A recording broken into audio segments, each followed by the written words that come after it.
If making $1 million is a road to freedom, why are so many people that have made so much money broke now? You have actors, professional sports people, lottery winners. They've all made millions, tens of millions of dollars, and you hear the story all the time that they've gone broke. They're out of money and it's all gone. Why? How can this even be possible? Well, in this video, I'm going to cover exactly why it's possible and how easy it is for us to avoid. So the current statistic right now is that on average it takes 3 to 5 years for a lottery winner to go broke. I mean, how can that even be? You just won millions of dollars and yet it's all gone. They should be free, right? Like, I know when I was growing up, that was something, oh, you want to be a millionaire because then it like magically all of your problems are solved, right? But these people obviously have demonstrated through winning millions of dollars that that's just not the case, is it? So what happened? For the most part, they just didn't spend wisely, right? They went out, they bought houses, they bought cars, they had vacations. There's a story of a girl in England that won like $3 million. And she pretty much partied for a year. She brought all her friends drinks. She was into drugs, alcohol. It was a party every day because she didn't know how to handle that money. Her mindset wasn't in the right spot. So that's the little thing right there, is if they would have changed their mindset about how to handle money, they would have had all of that money and so much more. And that's what happened. When I changed my mindset about wealth, that's how I started accumulating more money and becoming richer. I know, right? It's weird. I sit here with this whiteboard in my office because it's the idea place of genius. And my office is even in one of the rooms. Why? Well, it's simple. Mindset.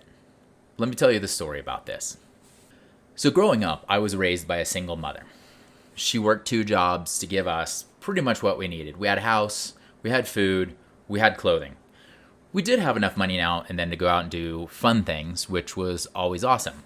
But it's not like I came from some wealthy background. I didn't have rich parents or make a lot of money. Heck, I remember I had a job when I was young because I wanted things, right? You're a kid and I want this toy and that cool thing and that toy. So when I was young, I went out and I started a paper route. And that's how I started my toys. And then once I was 16 and I was in high school, I started working for Carl's Jr., the Happy Star. What is that? It's Hardee's back east for all you folks. And that's what I did with all my money, right? I worked hard and then got my paycheck and I went out and I enjoyed it. I spent it on toys and games. I went and spent it with friends whenever we would go out and do something. You want to go to the fair, you want to do something fun. And within a week or 2, it was all gone. I spent all that money. That's all I knew about money. You make enough to spend so that you have fun. I was living paycheck to paycheck. As I moved on, I kept moving up in restaurant jobs and everything until one time I was managing Papa John's for a while. This was back in like 1995. And as a store manager at a Papa John's, I was making $400 a week. Now, put that into perspective, it was great because my rent at the time was $300. Me and another store manager split an apartment, 2-bedroom apartment that was like $600. We didn't have to spend any money on food or anything because most of the time we ate pizza. If there was a mistake pizza or something like that, we'd end up splitting it with a crew. So I didn't have any bills or anything. But what's crazy is I also didn't save anything. I had nothing left over. I was still living paycheck to paycheck, even though I was working like 50 or 60-hour weeks. I would just blow all of my money. I mean, is that something you can relate to? Have you ever done that? I think we kind of all do that when we're younger and we're growing up because we don't know any better. So I had seen other people, right? There's people with Ferraris or Lamborghinis or something. And this is way back before YouTube when everybody's trying to use it as a status symbol. And I just figured that people that had big houses, people that had things, well, you get a professional job, right? You become a lawyer or a doctor, or you go and you become a professional athlete, or you go out and become a musician or something like that. You become a rock star, right? And that's how people got wealthy. Either that or they came from some amazing family that just had a bunch of money, right? I mean, I didn't know how people got rich like that. I just figured you started that way or you got a professional job. One day I had run into a friend from high school and we started talking and everything and catching up on old times, and it was great to see where they were at. And so him and his wife invited me back to where they were living because they were still a young couple in their early 20s and they were staying with the parents-in-law, her parents. Well, it just totally opened my eyes. They lived in Southern California on a 60-acre property. And this wasn't like outside of town or anything like that. This is in town. This property must have been worth like $100 million. Like crazy rich. They had a pool in their house. They had an indoor racquetball court. Like just an amazing house and everything. And I was just totally flabbergasted. So as it worked out, I went over there a couple other times. And one time during a visit, the father-in-law was there and the mother, and I was able to meet both of them. And being curious and just totally wanting to know, like, how did this happen? I have no clue. Like, are you a doctor or a lawyer or something? Or were you like a professional musician, right? And so they agreed to let me, like, talk to them about their stories and everything. And I'll always remember it. The father came over from Scotland when he was like 14. Absolutely dead broke. No money. Like, nothing. And he worked his way up to having a 2,000 unit apartment complex that he developed in Southern California. I still can't even imagine how much money they're making. And the wife came from a poor background too. Like, they had no money. And so the wife told me the story, and the part that stuck in my mind was she was so poor, and she was working a job and walking home from work one day and saw a dress in one of the windows at a department store. And she said that she just burst into tears because she was never going to be able to afford something like that. And I think a lot of times we have these dreams where we want to afford something like that. We want to have better things, but we just don't know how. So fortunately for them, they were able to do that. They were able to grow out of that position that I think a lot of us find ourselves in, of not knowing what to do and not having any money, but wanting more. And I said, well, what is it? Like, what is it that I would have to do to grow into something like this? Like, you along that journey of probably 40 years where he was in the construction industry, had to learn a lot. Like, what are those things that matter? And it's funny because that's the first time I heard of this book. And so he recommended 2 books. He said, but the one that's most important right now is read Rich Dad, Poor Dad. And I'll include a link down below.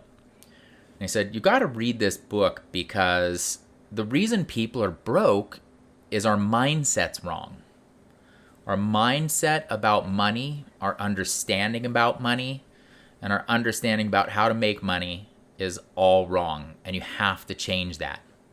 But once you change that, then you can do whatever you want.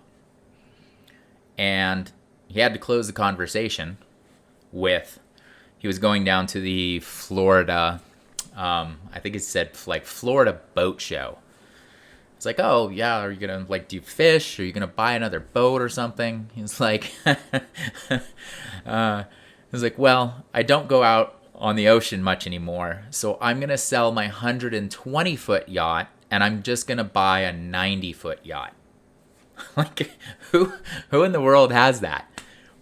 But the coolest guy you ever met. No pretenses, not trying to impress anybody, just super nice. But that was his recommendation. This guy that was just like dripping wealth, that had no care in the world after all of these years, and was a super cool guy, said, read Rich Dad, Poor Dad, and change your mindset about money. Yeah, that's what I did. I went and got the book at one of those crazy things. I think it's called a bookstore because they were all over back then. And I read it.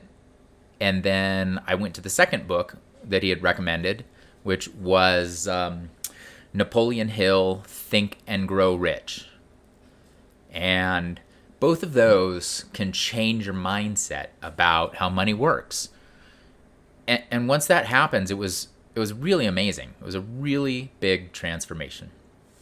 And so those books sparked the change that brought me to where I am. They changed how I thought about money. They changed how I thought about routines and habits. And they changed my mindset. To give you an example, I spent 15 years in the special operations community. And over that time, because of those books and that change, all of the extra money that I made, I invested in real estate. And so I got up to 5 places, and those pretty much pay the bills. Like, that's freedom right there. Start there. It's super important. And even if you have like a minimum wage job, which is where I started, working at a fast food chain, you can slowly work your way up. And I'm going to go over those actionable steps and those fundamentals and those foundations, because once you have that mindset and that foundation, you can just keep moving up. Thanks so much for watching. I really do appreciate you showing up. Hey, hit the thumbs up button. Love it when you smash those. Also, if you dislike it, you dislike it. That's great. It'll give me feedback on how to improve. And if I can improve, I can help you better, and I can help more people better. And then we can all grow on this journey and live in like a life of abundance. And it's so rewarding. These are things that I just wish I knew when I was younger. And my parents didn't know. I had to figure it out all by myself. But with this awesome world that we have now, you can learn through things like YouTube, and you're going to accelerate your life so much. It's going to be so amazing. And I'd love to hear in the comments what kind of things in this video came through to you that made a difference to you. Is there anything in there that was kind of like the epiphany that is something you might have to change or something that you can improve? I know I had a lot of changes that I made, but leave it in the comments, because I know other people are going to hear this story and resonate. And as we all support each other, we all grow. All right. Notifications, subscriptions, all of those fun things that are going to allow you to continue along with this journey and then continue to grow your life into the amazing thing that it's going to be.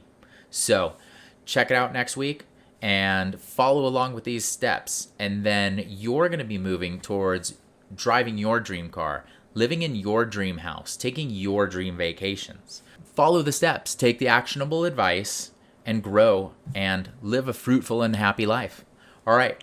Thank you again. Take care. Love you. God bless. Darnell out.